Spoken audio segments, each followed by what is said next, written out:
Je vais vous présenter le Loki 2, la seconde génération de notre drone, axé autour d'une structure rigide qui est partie intégrante du drone, une caméra qui est capable de voir de jour comme de nuit, 150 degrés horizontal, 120 degrés vertical sans fisheye effect. Il y a le throw to take off, donc là je le tiens là, les hélices s'accélèrent et puis je le jette et il va maintenir sa position tout seul. La force du système, c'est qu'à tout moment, je peux switcher sur le deuxième, attention. Donc je contrôle les deux drones avec une télécommande, il maintient sa position en intérieur, hors GPS, j'ai pas de lag, donc dès que je donne une instruction, c'est immédiat. Je peux très facilement aller observer ce qui se passe. Alors contrairement aux autres drones, je peux descendre sous les 50 cm, je peux facilement passer entre les obstacles, il n'y a pas d'évitement d'obstacles. Et à tout moment, j'appuie sur le bouton et il maintient sa position. Le contrôle du drone est encrypté en AES 256, donc c'est complètement sécurisé, il n'y a aucun risque. On a 15 minutes de temps de vol sur le drone.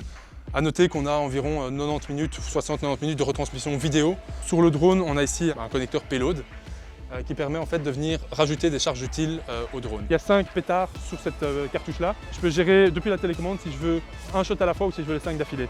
Je vais faire la première détonation dans ce sens-là. Feu. Ça fait pas mal de bruit. C'est tout à fait non létal. Et puis il y a toute une série d'accessoires qu'on propose aussi, qui sont des écrans qui permettent à chaque opérateur de la colonne, autre que l'opérateur, le télépilote, d'observer ce qui se passe. Donc un écran vous permet de choper le signal de tous les outils Skyro aux alentours. Et on a une plaquette Team Leader aussi qui permet de prendre jusque 4 signaux et puis les envoyer à un poste de commande qui serait plus éloigné.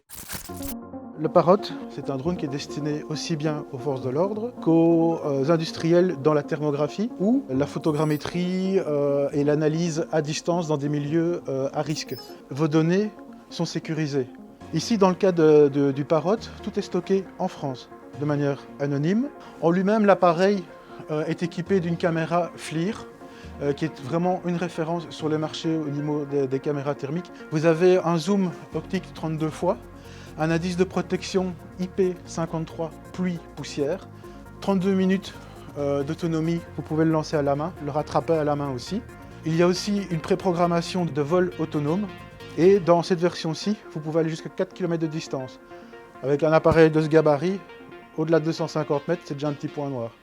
Au niveau de la stabilisation de la caméra, là, c'est vraiment impeccable, ça reste vraiment très stable alors qu'on voit que le drone bouge pas mal.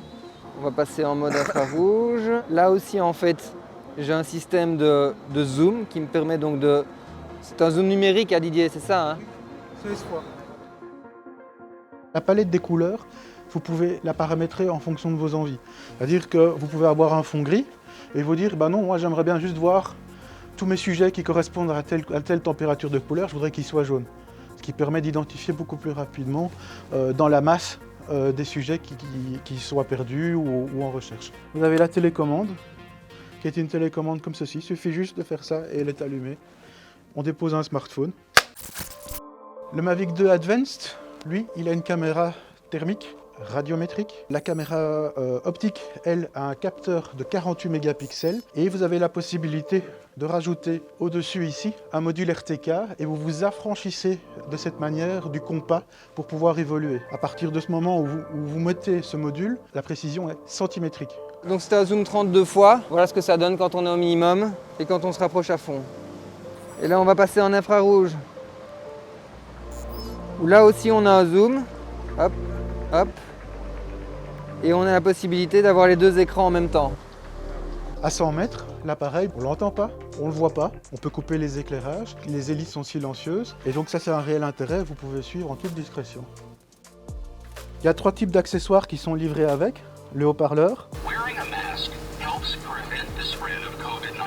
les LED de recherche ou la LED de stroboscopique pour se signaler dans les airs la nuit. Pourriez-vous tous, s'il vous plaît, faire signe au drone? Merci beaucoup. S'il vous plaît, veuillez lever les bras au ciel et faire 2 tours. On a un M300 avec une caméra hybride qui est vraiment, pour moi, à l'heure actuelle, l'outil ultime.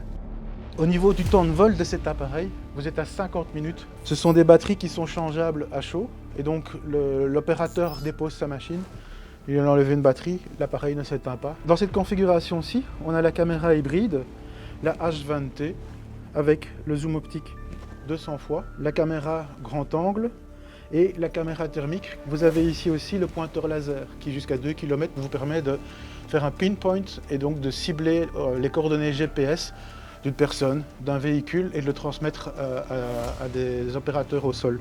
Le haut-parleur, 130 dB.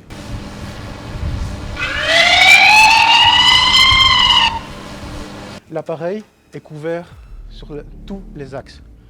Chaque capteur est doublé. Vous avez des capteurs optiques, mais vous avez des capteurs infrarouges aussi. Les composants principaux de l'appareil sont doublés aussi. Autre chose qui est importante et qui est intéressante, c'est la fonction dual opérateur. Un deuxième opérateur qui se trouve de l'autre côté peut reprendre la main sur l'appareil. Ici, je suis à 70 mètres.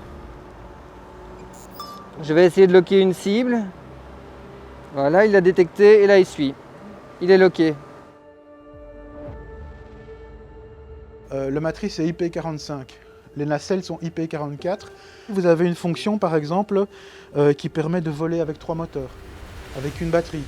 Et donc, si un des moteurs a un problème, l'appareil va se mettre en autorotation et va descendre d'aplomb. Le drone filaire, c'est un temps de vol ininterrompu.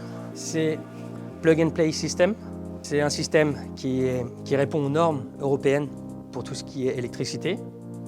On a 2 produits filaires compatibles avec plus de 50 drones sur le marché. Donc le petit format qui sera la Lighty 4 qui vous permettra d'aller jusqu'à 70 mètres. Et on va vous montrer aujourd'hui la Safety 2, donc, qui est notre plus récent produit avec 100 mètres de câble, avec un enrouleur automatique et intelligent, avec une IP54, donc vous pouvez voler dans des environnements très poussiéreux et sous la pluie. Sur le côté, on va avoir une alarme qui va sonner quand on dépassera la puissance maximale autorisée. Cette alarme, on peut la couper pour des opérations discrètes. Sur le côté, on a 2 prises RJ45 qui nous permettront de redescendre les données de la charge utile comme celle-ci le permet. Une prise USB pour les opérations de maintenance et les mises à jour. De ce côté-là, on va avoir l'alimentation du module, la tension dans le câble, l'antenne Wi-Fi, le Wi-Fi, le bouton on-off du Wi-Fi que l'on peut couper à tout moment. Et ici, on va avoir le treuil automatique qui aura donc 130 mètres de câble qui vont nous permettre, suivant la hauteur de vol, enrouler et dérouler le câble. Voici les types de drones avec lesquels nous sommes compatibles avec la petite station, donc Inspire, Matrice 200, 300, Drone Zoe de la société Escort aux Pays-Bas, Dark Matter, société Cloudworks au UK. Donc pour connecter ces stations au drone, on a créé ce qu'on appelle des air modules qui vont venir remplacer une batterie ou venir en complément des batteries actuelles. Donc voici les différentes options pour alimenter votre drone. Donc vous avez le module à bord, la station, et cette station elle est connectée soit à un pack de batteries pour des opérations silencieuses, soit à une prise courant classique si vous êtes à proximité d'un immeuble, ou avec un inverter generator, un groupe électrogène de 3 kW, voilà, qui va vous permettre d'alimenter la station et le drone.